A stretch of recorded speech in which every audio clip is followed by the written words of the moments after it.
This is Ed in San Diego, and with me today is going to be a hot group.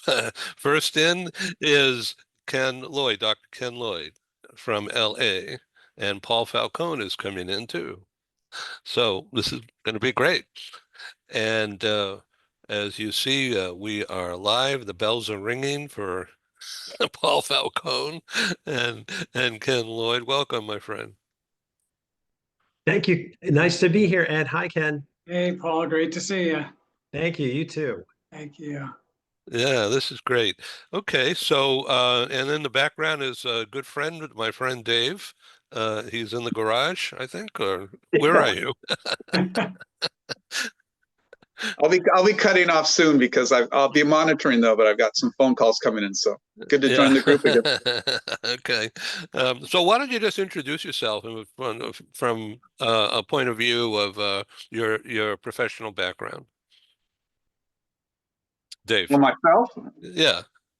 Okay. Sorry about that. I've been retired. I was with the U.S. Navy for about 35 years doing safety and health, and worked on some occupational health emergencies and crisis management, like mold outbreaks and asbestos releases, and really interesting career. And I'm trying to stay active, and especially with these changing times, to say the least, pick up on how people are going to manage some of the challenges that are coming towards us at a really breakneck speed. I think that's the thing that's so overwhelming. Yeah. Okay. So Paul Falcone, in the black coat, is our keynoter today, and Dr. Ken Lloyd is with us, and we're going to be joined by several others during the next hour or so. And Paul is a terrific HR leader, many years in the entertainment industry, and Ken Lloyd has just published this book here. I'm going to hold it up, and this is Performance Appraisals and Phrases for Dummies. So, Dave, did you use something like that in your work? Yeah, we try to make it as simple as possible. So simplicity is the key to success, we found.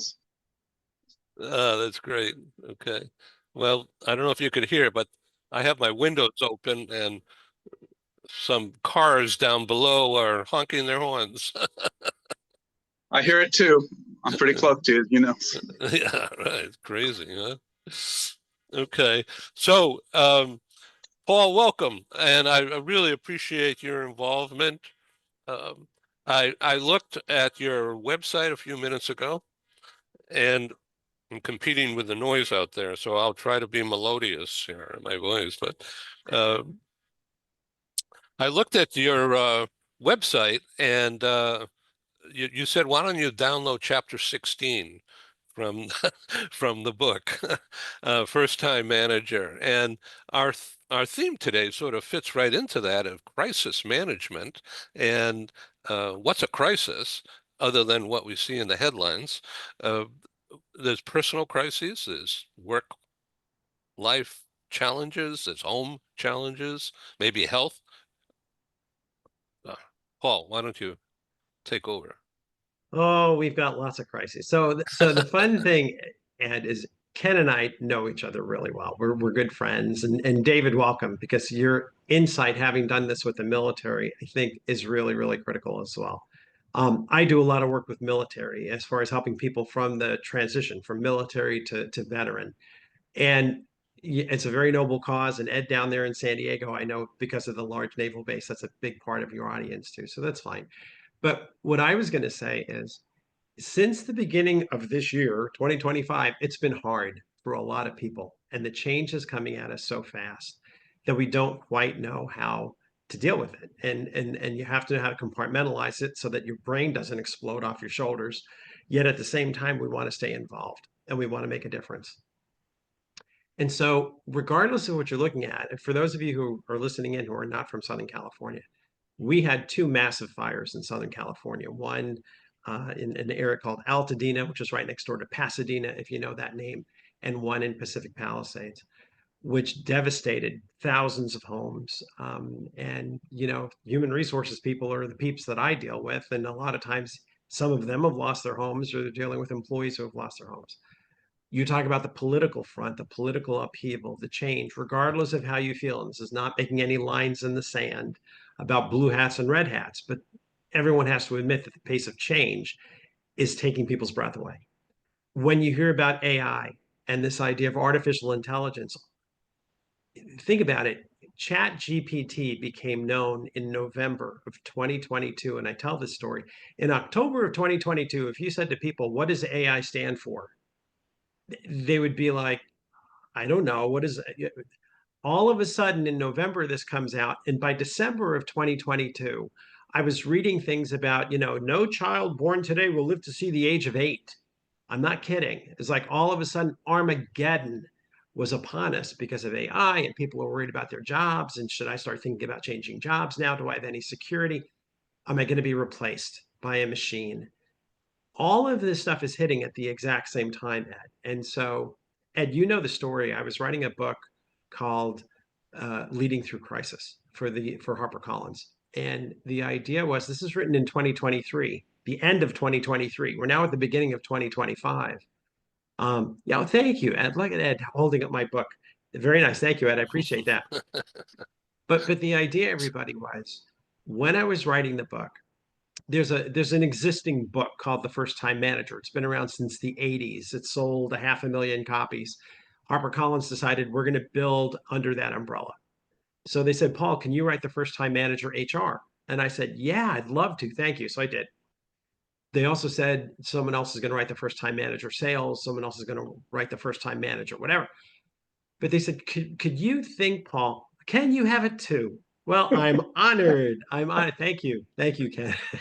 So what happened was, you guys, it was interesting. They said, before you write The First Time Manager HR, can you think of another book title that you could write first? And one that would pair with all the other books. Like someone picks up The First Time Manager Sales and they're like, oh, there's also this other one.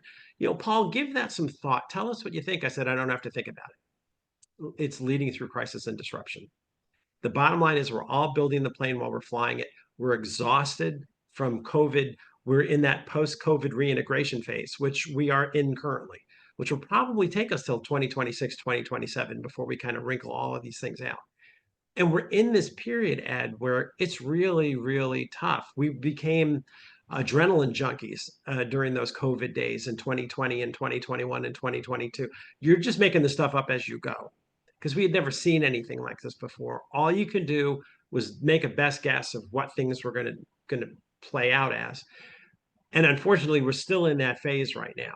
We did get a quiet period for a while, I guess, to catch our breath, but starting in 2025, we're off to the races, and people are exhausted and people are burned out and people don't know where to turn.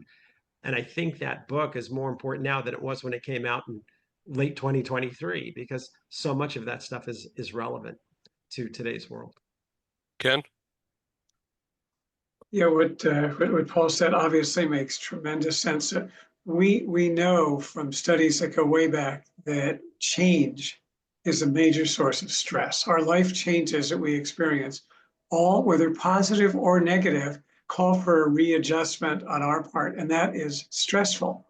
And while it's nice to think, well, yeah, I've undergone a change, I just got promoted, there can be some stress with that, but it's a positive change, but still stressful and burden. Now you look at stress at the level that Paul has described that's been experienced locally, nationally, internationally.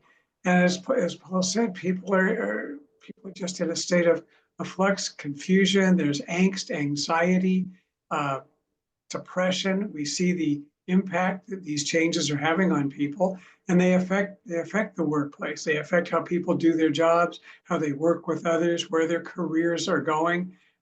People are stepping back and wondering about all this. So I could have a job tomorrow, and all of that angst that's going on has really created a crisis mode and environment that people are operating in now. And to deal with that and to try to generate a productive mindset within that framework, we need help. And frankly, there are experts out there like Paul who can give you some real plans and strategies. Look, here's a roadmap that can help you get through this successfully, because we're beating ourselves up now as all of this is going on, and people need help. A lot of people don't like to say it. You know, they don't like to ask for help. I'm stronger, I'm smarter, I'm a leader, I shouldn't be in a leadership position. At the same time, it actually is a show of more confidence and inner strength to solicit help when you need it and recognize, you know what, I should be really reaching out here and getting some new tools. It's a new world. I'm going to need some new tools to handle what's going on for me, for my family, for my associates, for my peers, for my team. And that's really where the world is for us now. And yeah, it's a real state of crises. You know, you all mentioned the fires down here. And we know personally many people who've lost homes, friends of our children who've lost homes. And then you look at the youngsters, what are they going through? First, they're going through remote learning because of COVID. And so they may have learned their ABCs, but not how to work productively and successfully with other children. You know, the teams, fitting in, not fitting in, rejection, success, all that social interaction that, well, this type of communication is great. We can see each other. For children growing up, they need more. Humans have evolved by those interpersonal dealings. And then these children who've been home because of COVID, the houses burned down and the neighborhoods burned down and the schools are burned down and they're sent all over the place to try to get their lives going. Look at what they've experienced over the last, since what, COVID-19, since 2019, what they've gone through. And let's say that they're 10 or 11 years old, what a percentage of their lives. And they're going to need help and their parents are going to need help. I mean, it's crisis after crisis in the home and in the workplace. So this is a critical topic today where people at all levels and in all arenas really need help. Thank you for that. Thank you so much. Paul, the people in the workforce today, there's multi-generations. And so how do you recommend, how do you teach your clients who are the corporate executives or corporate line managers or first-time managers? How do you teach them to shape up? How do you teach them to behave as leaders, as coaches? That's a great question, Ed. This is the first time in U.S. history where we have 5 generations in the workplace. We've never had more than 3. And it's hard. The last company where I worked, and I left there in 2022 to start my own consulting firm, but it was healthcare. And the chief nursing officer, who we rehired, who used to work with us, rehired on with us at 78 years old and is still there doing very, very well. But the reality was she decided, I'm kind of bored. Retirement isn't for me and I want back in. And she was wonderful when she worked there the first time and she was wonderful when she came back. But you put that up against 18-year-olds and you have people in their 80s and there's a lot there. So to answer your question quickly, I'm going to make you smile a little bit. Watch a movie together. It is called The Intern with Robert De Niro and Anne Hathaway. And I'm not kidding. This is a team building moment galore. Have people watch that movie. It's such a good movie. It's fun. It's moving. It's well done, but it talks, I won't give it away, but it talks about Robert De Niro, who is a retiree, applying for an internship in a startup company. And they want someone with wisdom who's been around the block, who can help the younger gen, kind of understand what the elderly gens were about. And obviously there's so much that Robert De Niro learns from the kids. It's just a well done movie. Again, I think that The Intern was a movie that if I had to keep watching over and over again, I would.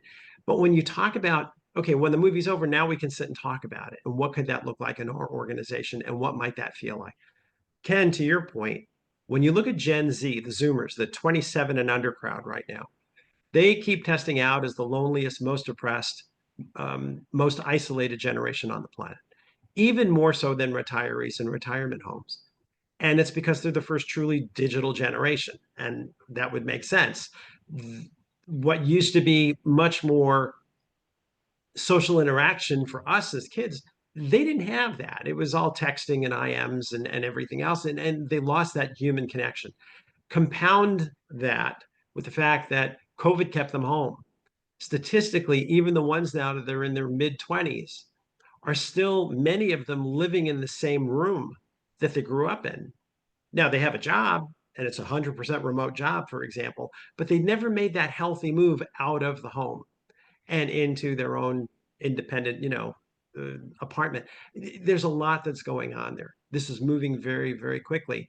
What I hear about when I train and when I consult is, oh, these kids, they want the corner office by the time they're 30.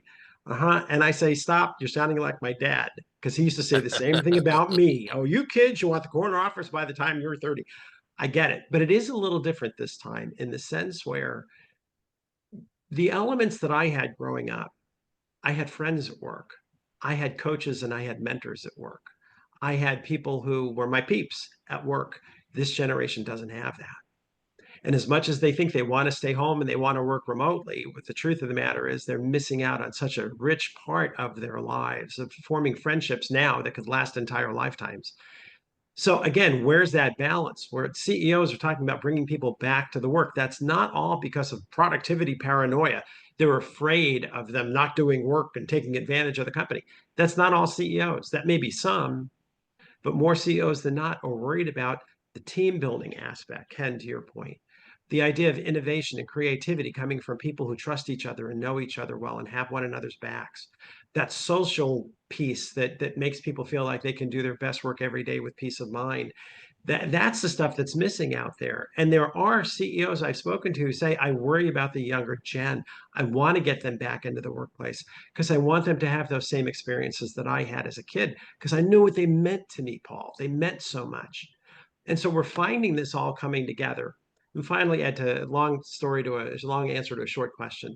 There are a number of different things that you can do to get your multi-generations working together. And they can be fun things, or they could be projects, or they could be councils and committees, or they can be, whatever, rotational leadership assignments. There's different types of things, but you don't have to worry about that. All you have to do is ask people, what do you think would work well for us? What would work best for us in our organization that would bring us all together? Whether we're of different generations, we're of different socioeconomic backgrounds, we're of different ethnicities. What should we do, you guys? What will work? And you'll hear everything from watching a movie together to bringing in every month, potlucks and making food from your culture, but getting people to spend time with each other. Because one of the things, there's a Harvard Business Review book. They have those series of books that you see in Barnes and Noble and at the airport, those HBR books, Harvard Business Review. One of them is called On Teams. If you ever read that one, what the professor is saying in that article is the strength of a team can be determined best by the amount of time that team members spend outside of work doing non-work related things together, because they build trust and respect and rapport. And that's what's going to fix your team better than anything else. So that really stood out to me in that book. The amount of time that they spend doing non-work related things will build that team's muscle stronger than anything else. So look for those opportunities. Those company picnics and Christmas parties are not quite as insignificant as you think. They could be the most significant, as a matter of fact, when it comes to building strong teams based on trust. Because people will see each other, and other than in a line situation, they're just people, humans. Yeah, and it's funny, Ed, when I do my little workshops and I ask them 3 questions. Scale of 1 to 10, 10 being the best. How would you rate communication from the senior executive team, the CEO, down to the rank and file? And most people raise their hands and they're, we're like a 7. Okay, fine. Second question, how would you rate communication on your team? 9. They always give themselves the highest scores. The third question is, how would you rank communication across the platform, across the enterprise, so that the left hand knows what the right hand is doing? 2, 3, that's all. That's where the scores go. And the reason for that is because from the top down to all the employees, from the CEO there's a formal mechanism. There's an email chain. There's an all hands monthly meeting. There's a formality to it. When it comes to what you do on your teams, you do weekly staff meetings. You have one-on-ones. There's a formality to it. When it comes to cross-pollinating across the enterprise, there's nothing formal about that. That's all informal. And what's going to make that informal piece come together is people who trust each other. I get an email. Ken Lloyd isn't on it. Oops. My buddy Ken, he should be on this. He needs to, and I send that email straight over to Ken, and he knows what's going on. That's an informal chain, but it still works. But how do you don't want to make a formal chain? Then you're going to have management by committee. You can't have a committee. That's not practical. So again, getting your people to know people outside the immediate group, outside the immediate team. I call it cross-pollination. You can call it cross-collaboration. The idea is the more they know others in other groups, the more they're going to keep an eye out for them. And it just comes naturally. Ken? You know, obviously, totally agreed. It's far more likely to happen when individuals are actually at the workplace, not specifically advocating return to work every day, 5 days a week, but a lot of that cross-pollination occurs informally, face to face. I go over to get a cup of coffee and I see two people that they sat in some meeting I was at, and all of a sudden we can start chatting, whether we're talking about a topic that was in a meeting or just in general, building those interpersonal relationships. Because underlying it, and Paul mentioned the two key words, trust and respect. And those are critical for success in an organization, for leadership, for managing, for communication, for building for the future. If that's not there, if those two key elements aren't there, we're not going to get anywhere. Those are the key factors to build on. And they're not just words. They have to be part of the culture, part of the behavior. They have to be real and genuine out there. And not just saying, yes, we have a climate here of respect and trust, and then just ignoring people, communicating poorly, trickling across one area to another. That's not it. It can't be just words. It's more than words. We really have to live that way. And for our remote employees or those who are coming in on a more intermittent basis, the same still applies. You can still contact some of these remote employees. It doesn't have to be because we have a meeting at 2 o'clock and I'm going to check in. Hey, I have some time later in the day. Is there a chance we can, or just pop in? Like sometimes that happens in offices. It certainly happens when you're standing at a coffee bar, grabbing that cup of coffee. In the company where I used to work, we had coffee bars all over the place. Not because we're trying to push coffee on the employees. It just was a reminder and an easily accessible way for them to get up from their desk, get out, walk down the hall a bit, see someone in the hall. Hey, good to see you, Paul. I haven't seen you in a while. How you been? And now we're on our way. But building those relations are very, very important, and in a trusting and trustworthy way, or we're just making noise. And that's going to end up creating more problems. Paul, I really loved the idea of watching a movie together, and I did see that movie. And Anne Hathaway was the owner of the startup, right? Correct. Right. Right. And it didn't work at first, if I remember the storyline. And then something happened and they started over, and then it gelled because of people relating, understanding each other. Correct. And you needed the wisdom. With the one thing the younger gen was missing was the wisdom from the elders. And I've always said we've lost the ability to sit around the campfire and pass wisdom from the elder generation down to the younger generations. We're too busy. What you had a picture there was very successful young people who were too busy. And they weren't taking the time to get to know one another. And all of a sudden, in comes this elderly person out of retirement to be quote unquote an intern who could bring that wisdom and can help build those relationships. And what it did for her as the CEO of the firm and how it kind of brought her back to herself. Because I think the whole point, again, not to spoil the movie, but she was losing herself in the work. And that can happen when you're so busy that you lose track of things. Ken, what you said before is kind of spot on. It's like the ability to walk into the break room and talk with people, that's golden. You don't have that when you're a remote worker. Now, when you lead a remote team, you have to be much more deliberate, purposeful, intentional in terms of how you try and do those things. But your reality is, if you're living your life in a foxhole, I get an email, I read the email, I do my work, boom. I don't, even if I notice that Ken Lloyd isn't on it, that's not my business. Ken has to figure that out, right? That's where the mindset goes. But that misaligns your entire team because they're now working independent of one another as opposed to through one another. And that makes the difference. That's the harmony, that's the glue. And I think that really is what makes the key difference in what's a successful team versus a non-successful team. So how do you teach a first-time manager how to behave? I don't know if there's a better word. That's a good question.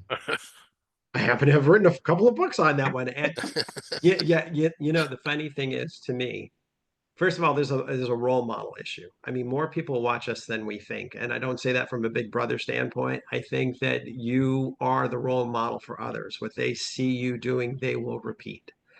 If what they're learning from is a model of selfless leadership, of values-based leadership, of people who are good listeners, of people who see themselves as coaches and mentors, not just managers and supervisors, they're going to learn what management is about the right way, the healthy way, at least for a knowledge economy like we live in these days.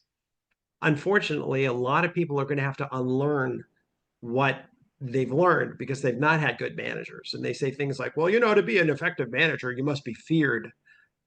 Baloney. I worked for someone who I was afraid of once, and I couldn't walk and talk and chew gum at the same time. I was so afraid of making a mistake. Now you look at all these CEO surveys, and what they're saying is when top 5 things they want, among the top 5 things they want is innovation and creativity from their employees. You think you're going to get innovation and creativity from someone who's afraid to make a mistake? It'll never happen. They won't take that risk, right? It becomes more of a compliance mindset. I'm more of a, I will not make a mistake and I will not make an error, so I won't be yelled at. And another example of that, Ed, and again, it's important to have bad leaders because they help you define who you're not. That is actually important for us as we're growing up. But there are managers who manage by mistake. In other words, you never hear of a good thing. They won't recognize you for anything you do. Make one bad mistake, they're all over you. And so the only time you hear from your boss is when there's something negative that's happening.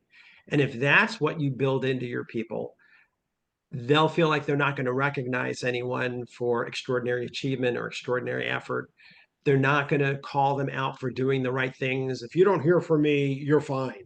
Yeah, the problem is the psychic income that keeps people happy is recognition. Everyone wants to know they've done a good job. And if you can call that out in public, I'm not saying calling them out for showing up, but I'm saying when they've reached some kind of a milestone in terms of their achievement, or they've done some extraordinary effort that, well, didn't pan out, but man, they did such a good job at that, call that out.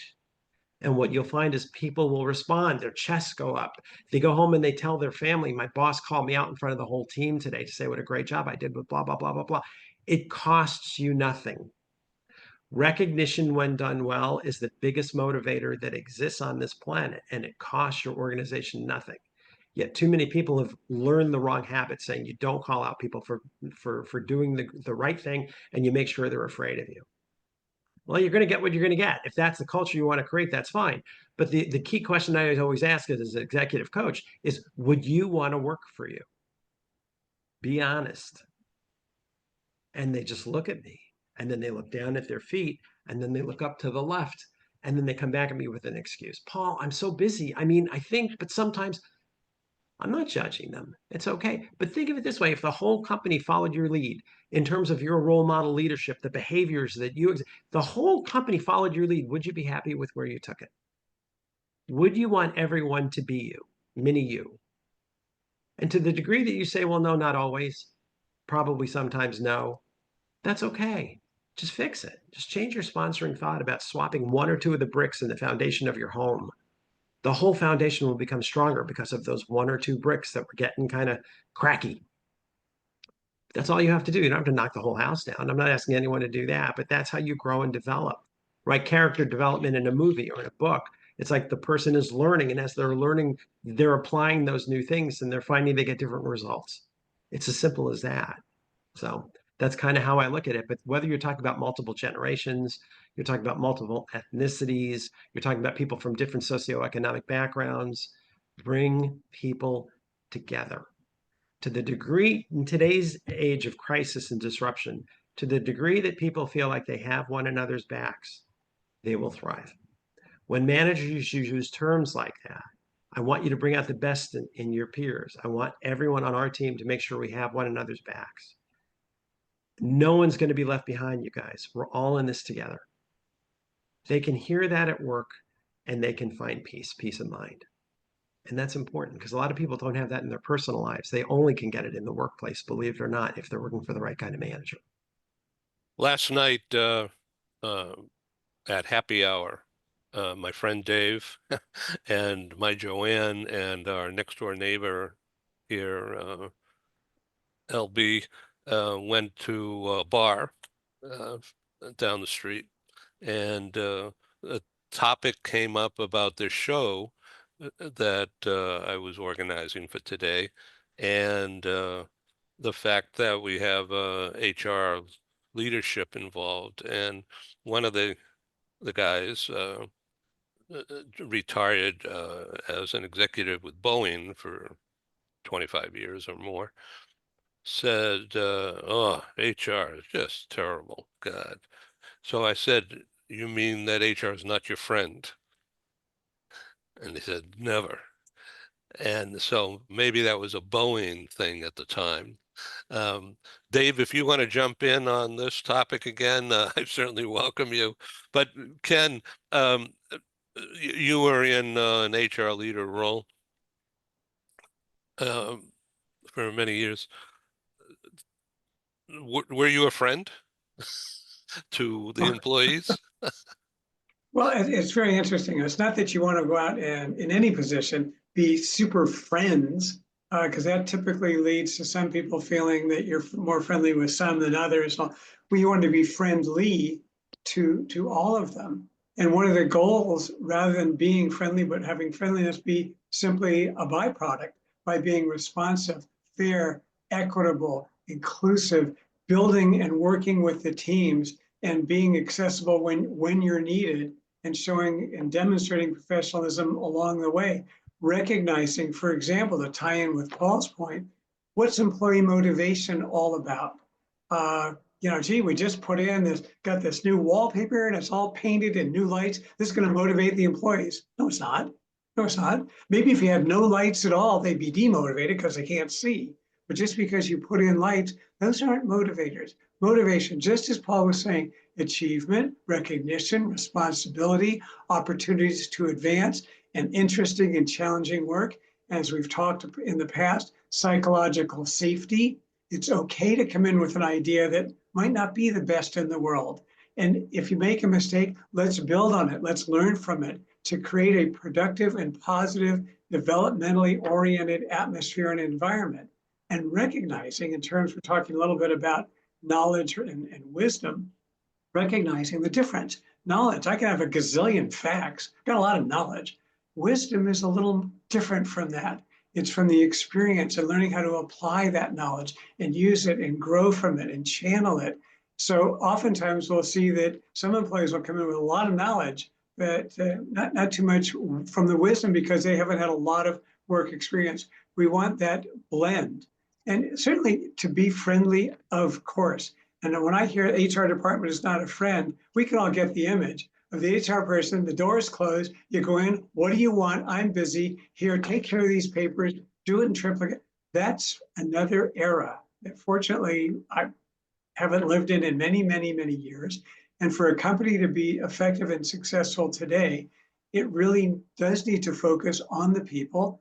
And that's where human resources, if as a fully knowledgeable, up-to-date department, can really do that. If they're just a bunch of bureaucrats, whether it's any managerial position, yeah, that's not friendly. That's not helping get the organization where it goes. But my goal would not be to have a friendly department. I want a department that's professional, responsive, respected by the employees, takes care of the team, listens. And yeah, we're friendly, but that's not the number one thing is be friendly, because there are plenty of friendly managers out there, just to go one point. Friendly is all get out. They're not getting anything done. There's no productivity, there's no performance, there's no growth. But yeah, they're friendly enough. That's not the criterion. That should just be part of a lot of other very important key functions that a fully effective HR department can do. When I was back at the company that I used to work for as in a basically employee planning and development role, the HR director was a wonderful person. I would describe her as the person who puts the human in human resources. So she had all the technology, but the human side is there. And yeah, friendly, personable, likable, accessible, responsive, all of those qualities need to be there. I think David's describing a department where those factors aren't there. You hit the bureaucracy, and that's not fun or friendly for anybody. So, Paul, let me ask you a question that's a little bit different.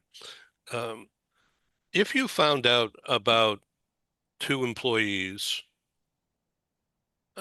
having a sexual social relationship, what would you do? You encourage them to stop it, or just stay out of the way until something happens? Yeah, no, it's a good question, Ed. I think a lot of it depends on the company. Companies can have policies that forbid employees from dating one another. That's rare. I don't see much of it, at least not in California, in my experience, which is where I grew up for my adult career. In other states, these types of clauses may actually exist. But the real true driver is what's the relationship between the two? If one reports to another, that's a problem. If the two are peers, that's not so much as a problem. The disclosures that companies typically require, publicly traded companies that have codes of conduct and business conduct statements, and require employees to disclose if there are any relationships that are going on there between a subordinate and a manager. The reason they're doing that is practical. It's like, well, if they break up, and something negative happens to the one who is the subordinate, they could easily say it's retaliation, and the company gets, charged with a retaliation claim, which could carry punitive damage potential. There's a lot of drama. So companies want to know if the relationship is between a subordinate and a superior. Usually there's a simple solution to that. If that is indeed happening, you're just going to transfer that person to a different manager, just so you can take that arrow out of their quiver so they can't shoot it back at your company and say, well, they broke up and therefore this negative thing happened to the subordinate. Therefore, it was a de facto case of retaliation. But the idea is, what about peers? In most organizations that I've been part of, peers dating in the same department is typically not a problem. We just would typically, when we find out about it, we will talk to them, or at least I will. And I'll say, you guys just be careful about this. It's like, just to the degree that I don't want to get into your private matters and you are allowed to date, there can be people who are assuming negative intentions or favoritism, or one covering the other's back all the time. And it could alienate you. So just be sensitive to it and be aware of it. And that's normally how I've handled these things. Ken, can I ask, so from an HR standpoint, in your experience, how have you typically dealt with these same kinds of things? Yeah, taking the exact same approach that you're taking, Paul. And certainly if it's an employee and a person who reports to that individual, that does not work. The caveat here is that studies show that there's an increased likelihood of a sexual harassment complaint coming when employees are in a relationship and they break up. And suddenly one feels that I'm being treated this way, or this person's saying horrible things about me. It's unwanted sexually oriented behaviors. It can even be comments that one has made about the other. So for employers to be aware that, while we're not going to get involved in the relationships, there are some risks, and to take certainly the kind of steps that Paul's talking about, of advising the employees, them to take their time and be careful and discreet. And at the same time, certainly to take more active steps if it's a manager/direct report kind of situation, because that can spell real difficulties. Most commonly, it'll be complaints about favoritism, even though when it's not going on. But they're going together, and it's not fair. This one gets these assignments, got this corner office, or whatever. That kind of thing can go on. So we want to be aware of it. And we want our employees to get along. We're not going to dictate who can go out with them, but just to take steps to make sure it does not start to lead astray in terms of possible harassment, favoritism, complaints, interfering with the work. People could be in a relationship and there's suddenly a little too much time on non-work related matters. So we want to be aware that can go on. It's normal. It's natural. We're not going to prohibit it, but we want to make sure that we keep it in proper perspective in the organization. Ken, quick question. Ken. Have you ever had a company that had a non-fraternization policy? where people are not allowed to date, and if they start to date, one has to like resign. Have you ever worked with any organization I like that or haven't heard of worked. one? No, I've heard about that. I haven't worked with any. Just because to me that would almost be like the forbidden fruit. Ah, well, I'll show them. I mean, to me, that policy might even push it. So I haven't really worked with a company where that's gone on. Okay, right. What about this is to both of you? How would you describe an incentive program such as we're looking the boss would CEO would say we're looking for talent. If anyone knows somebody would like to make a referral, there's a bonus, something involved. So does that kind of thing work? Ken, you want to? Yeah, absolutely. The theory behind it in particular is that good employees are probably quite likely to hang out non-work wise and know other people who are probably kind of similar to them. You know, our friends are not wildly different from us. So if you've got a really good employee and that employee knows, has friends and wants to refer them, that's fine. And it should be what we had used was just a consistent kind of incentive at some amount, nothing to do with the dollar amount of the salary or any of that. If you refer someone, you might get a gift card of some sort, just as a thank you. Not over rewarding it, because then they're going to send in everybody they know. They walk into a market and they meet somebody in the aisle and say, hey, come over and work for our company. But to make it appreciative, because oftentimes people don't really often note that the importance of recognition is not so much in what is given, but the fact that you're receiving it. Paul mentioned recognition in public, and that it's really merited. It can't be perfunctory recognition. Hey, I really like the way you're sitting. Great shoes today. Hey, that's a good way to inhale. Yeah, stop. It's meaningless. It's got to really be relevant recognition, but it doesn't have to be some great, grandiose, tangible thing. When employees get some kind of incentive, what a $50 gift card or a $100 gift card, something like that, if they refer someone who is ultimately hired by the company and stays on for some amount of a month or 2 months, 3 months through the probation, if there is one, it's a nice thing to do. And it really shows the employees in a more subtle way, we respect you. We listen to you. We think you've got good judgment. And if you have some ideas of some people who'd be good to work here, we'd like to hear. It doesn't mean that they're automatically going to get hired. And that's important to know as well, as that's just going to be part of it. Not everybody who comes in, but yeah, we found those incentives to be effective and actually facilitate the onboarding of new employees who are referred in that way. So that's kind of the experience I've seen. I don't know, Paul, is that? Yeah, same for me. I would say the same thing, Ed. I've always liked referral programs, and it's a math, besides the motivational piece of it, there's a math to it as well, a math element. If the cost per hire for your hourly employees is, pick a number, $2,500, and the cost per hire for your exempt employees, your professional and management employees, is $5,000. If you can give employees an incentive, maybe $1,000 for an hourly employee or $2,000 for a management person or a professional, that's saving you a lot of money because you're not having to recruit quite as effective. You know, you don't need a headhunter. You don't need to run all these ads. You don't need to, because your employees are making the referral for you. They're doing the work. So to the degree that you can incentivize them, and it's still below what your average cost per hire is, you're saving money with each one of those steps. So I think from a math standpoint and from a motivational standpoint, it's always worked. So I've always enjoyed the idea of using a referral program, and I've used them in most of the organizations where I've worked. Well, thank you. Paul, would you like to display slides? You know, I thought you'd never ask. Yes, I do. Hang on one second. I'm gonna find. Okay, Yeah. my screen share is open. Okay, so let me go to slideshow from beginning. Okay, and so I have a handful of slides. So I'll tell everybody about it real quickly, and we'll go through these fast, everyone. But I put a quick little slide about who I am and my background. What was interesting that I will admit about myself, 3 decades later, is I kind of had two lives. I was doing my full-time work during the day, and I was writing at night. And I was either writing as a columnist for SHRM, the Society for Human Resource Management, or I was writing books, typically for the American Management Association, and now for HarperCollins. So my work during the day informed my writing at night.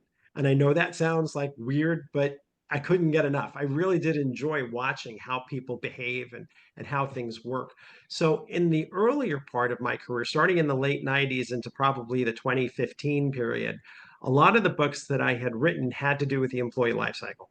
How do you hire them? How do you onboard them? How do you motivate them? What's performance management about? How do you discipline them? How do you terminate them? And you can kind of see from the titles that I use a lot of numbers. My publisher at the time said, use numbers, Paul. People like numbers in book titles, and it worked. So my favorite book of all is the one to the far, almost far right, the 101 Tough Conversations to Have with Employees. That's the one I think I'm best known for because it's tough to get managers to sit down to open up that conversation. It's easier for them to look the other way, sweep it under the rug, and hope it fixes itself. But if you can make them comfortable opening up a conversation, they'll be able to talk. It's just almost like that awkward first couple of minutes and giving them something that says, don't say it exactly this way. This is how I would say it, but, customize it, make it your own so that you're comfortable with it. But the best, I guess, compliment I've ever gotten, and I've gotten it multiple times, is people say, Paul, it's weird. I had that conversation with the employee. It went just like the book said it was going to. You were like a fly on the wall. Well, I'm not a soothsayer over here. I don't see things in the future. I've done the conversation 1,000 times. So that when you present people with it a certain way, they're going to respond. Now, in 2022, HarperCollins and the American Management Association combined, and they asked me to do a book series, and they called it the Paul Falcone Workplace Leadership Series. I was thrilled that I had my name in a book title. I couldn't believe it. But you can see it was 5 smaller books. They're like $10 each. But I always wanted to write a book on the left on workplace ethics.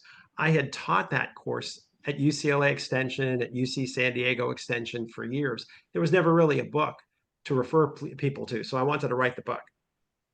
And to me, ethics was like the mortar that holds the bricks together. It's like, you need to understand this. This is the unifying piece that brings together what I show on the right. If you look there at the two to the far right, leadership offense, leadership defense, that's just kind of like using sports metaphors. Offense is growing, developing, motivating, and coaching. Defense is accountability, tough conversations, documenting discipline, structuring terminations. You've got to know how to do all of that stuff. And what we said earlier, Ed, my 2 newest books, the one we're talking about today is on the left, The First Time Manager Leading Through Crisis. I'd also written that First Time Manager HR for the First Time Manager series. In terms of the First Time Manager Leading Through Crisis, the way they advertised it at HarperCollins was identify, prevent, and safely intervene during crises of all times. Now, I write about the workplace. So I'm not writing about social issues, government issues, family issues, because that's not my expertise. But what I wanted to do was open it up to, like, part 1 was individual challenges that you can have. Part 2 was going to be team and departmental challenges. Part 3 was going to be company crises and global disruption. And so some of the topics, depending on what that topic was, and in the interest of time, I'm just showing part 3, some of the things that I think were real out there, and they still are very much, is the wage and hour class action vulnerability that may be lying just below the surface, but that could really have significant impact legally. And the penalties and the damage awards are intense. Look down, preparation for natural disasters, fires, floods, earthquakes. Do you know where to go with this? Do you know how to set this up? Do you know how to message this so that your employees feel like we're all in this together? We've got your back. What does that feel like? What does it sound like? The politics, and one of the things about incivility in the workplace, right? The red hat, blue hat thing, we saw that leading up to the 2024 election. So that was something that we had to address. Union organizing threats, regardless of how you feel about I'm pro-union or I'm anti-union, whatever. As an HR person or as a manager, you don't want to have a union environment. So these are some of the things that you should know about, and you should know about it before there's a union organizing threat. These are things your managers need to talk about. Return to on-site work, right? That friction of the CEO, what we call the paranoia, right? Productivity paranoia versus the younger gen saying, well, I want my work-life family balance. They are both right. But in there, how do you deliver a message so that your employees understand you're leading with your heart?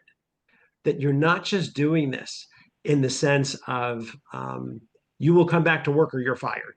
It isn't that type of message at all. And so that return to work, surviving mergers and acquisitions, this was typical for chapter 3. But to me, it's like a book needed to be written to talk about all these exigencies, all these things that can happen when you're least expecting it. And how do you keep the muscle of your frontline operational leadership team and your senior leaders? How do you keep them aligned? And how do you keep them ready to deal with these things? So that's kind of how I addressed it, Ed. And I'm happy to talk about any of this, but just to kind of give you a feel for workplace issues, from individual issues, people facing depression, people not getting along with each other, team issues, when people feel like they're mentally checked out or they're burned out. We called it quiet quitting, different types of ideas. That's kind of where I wanted to go with this book, because to me, it's like, this is really what's happening out there. And that's kind of how it all came along.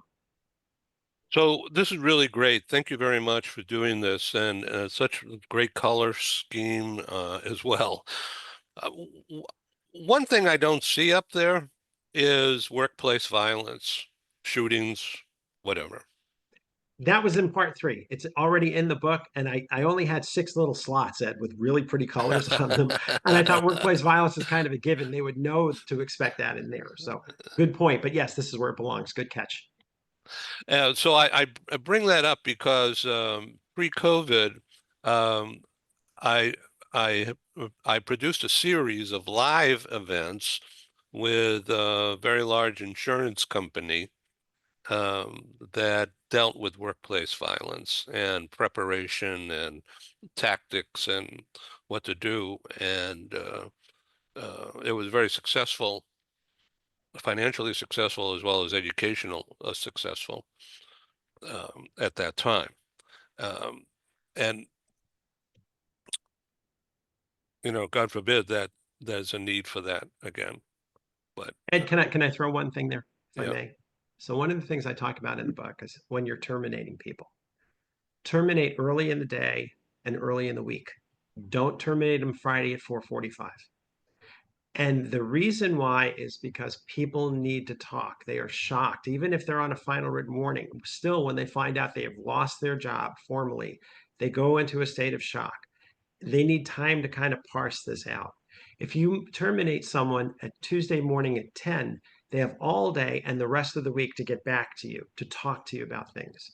The problem is if you sweep them out of the organization at Friday evening at 5 o'clock like they never existed, to an unhealthy mind who has access to weapons, it could become a workplace revenge issue. And a lot of workplace violence happens Monday morning for that reason. The other thing I tell people is this: look, no one comes to work, with rare exception, no one comes to work hoping to get fired. Be kind. They are very, very vulnerable at that point. What I've always done to people is I've said, I'm sorry this has happened, but I want you to know, make me your concierge. As comfortable as you are reaching out to me, I'll always prioritize your call.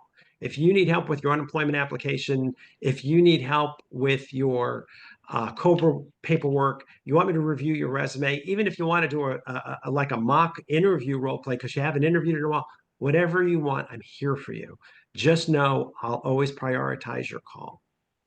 They need to hear healing words when they walk out the door. No one likes to be fired or laid off.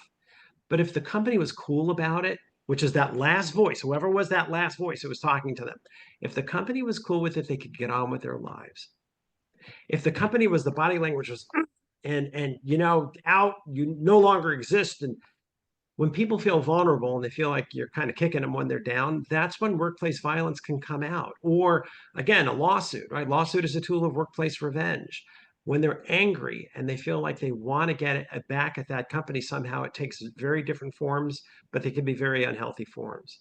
So again, the best thing I would say about preventing workplace violence is to make sure, again, terminate early in the day, early in the week, and use that terminology about make me your concierge and I'm here and I'll always prioritize your call. And I'm sorry this happened.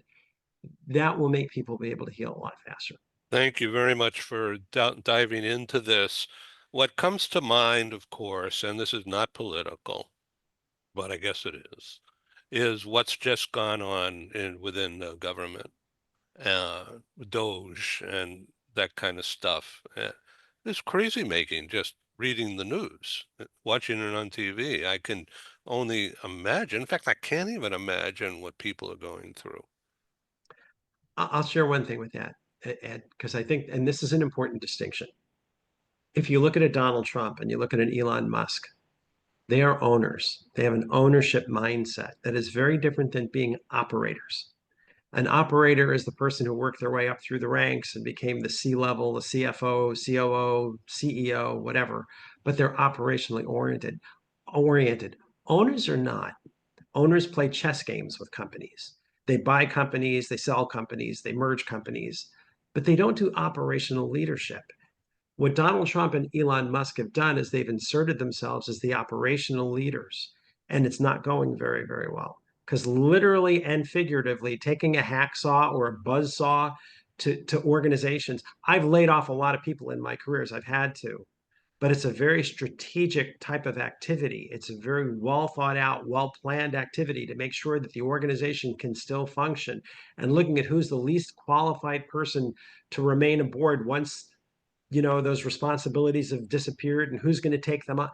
But you just can't say, we want to fire everybody, give an incentive to everybody in the company, and whoever takes it, and whoever doesn't take it, well, you might not get anything. First of all, you've scared them all to death. And secondly, your key people could be the ones to leave. I'd read an article that in Social Security, a lot of their IT people have left, but they have legacy patchwork IT systems. They never went to this enterprise new model. They just have old systems based on DOS types of thinking and mainframes, and they have patches all over the place. But those are the only people who know how to make them work. Well, if those people left, who's going to cut the check?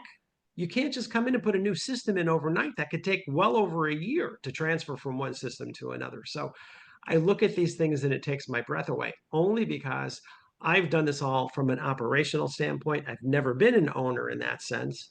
But to see an owner try and step into an operator's shoes and just quote unquote get things done is going to have some negative consequences for the rest of us. So Thank you. Ken? Yeah, absolutely agree with Paul on the approach. If look, we all want organizations, whether government or private sector, to be as efficient as possible. That's just fine. But to help improve efficiency, just as Paul had said, you don't come in with some sort of a chainsaw or anything like that.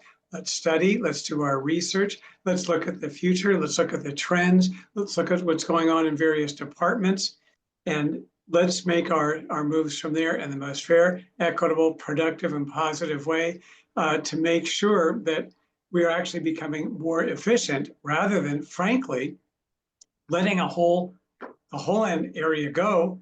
That's not increasing efficiency. That's going to make us less efficient. All that institutional knowledge is going to walk out the door. All the policies and programs that are working are going to be up in the air. And then what do? Oh, let's tell them all to come back.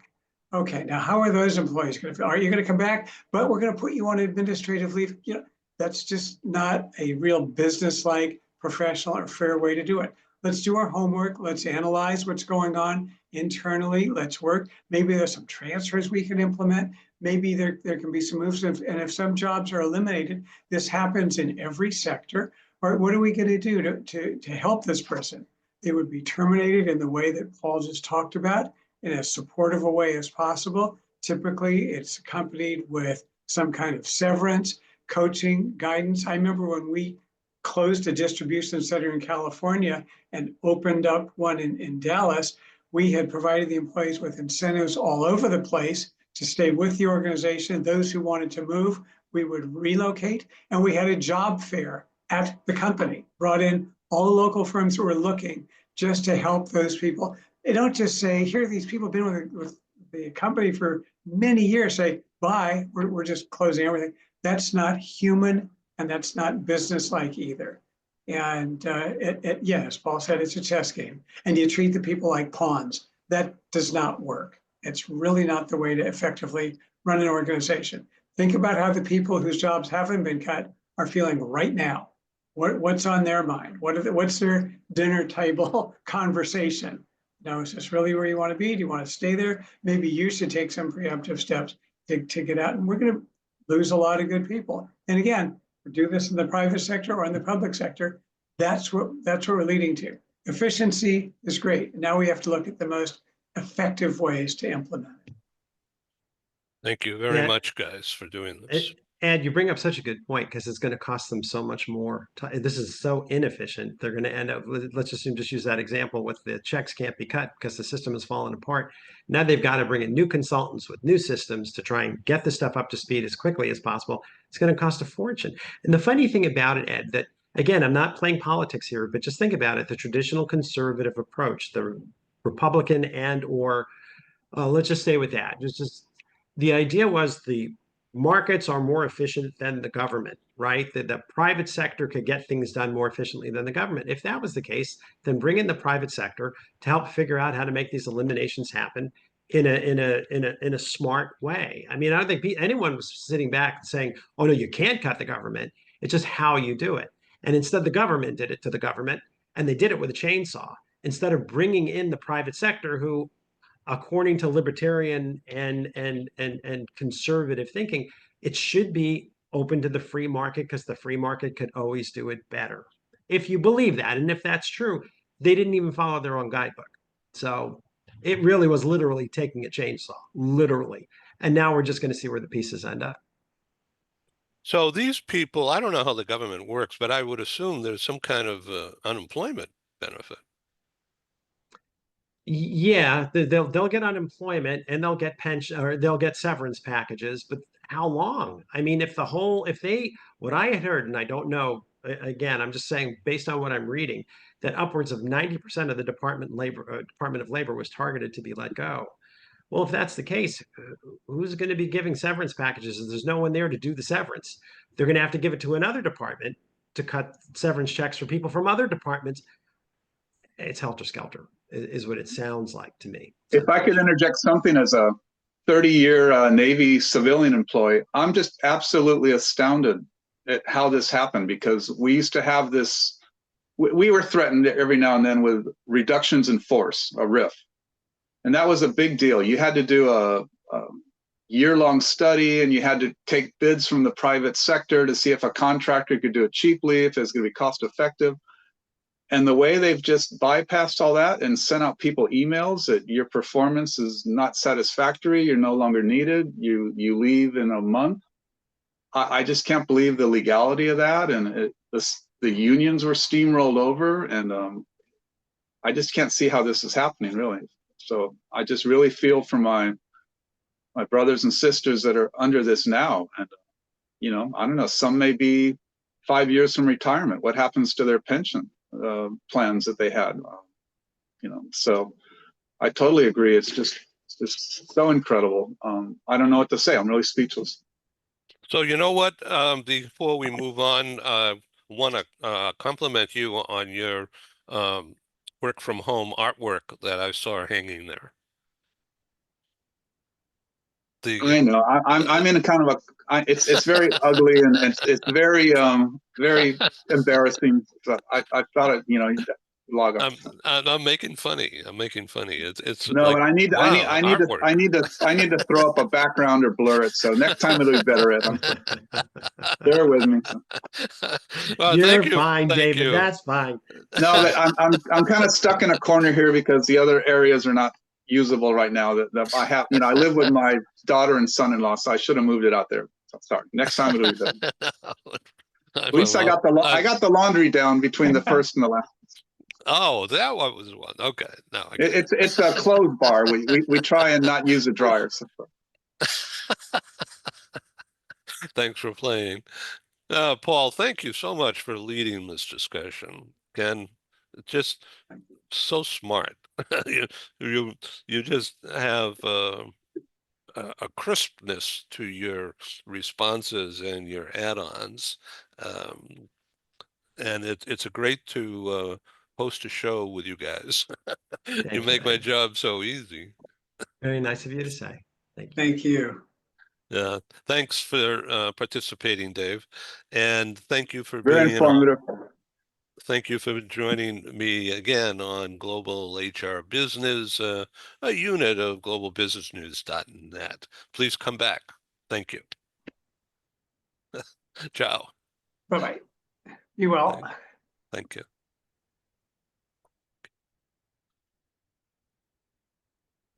Got to hit the right button here. Wait. Okay.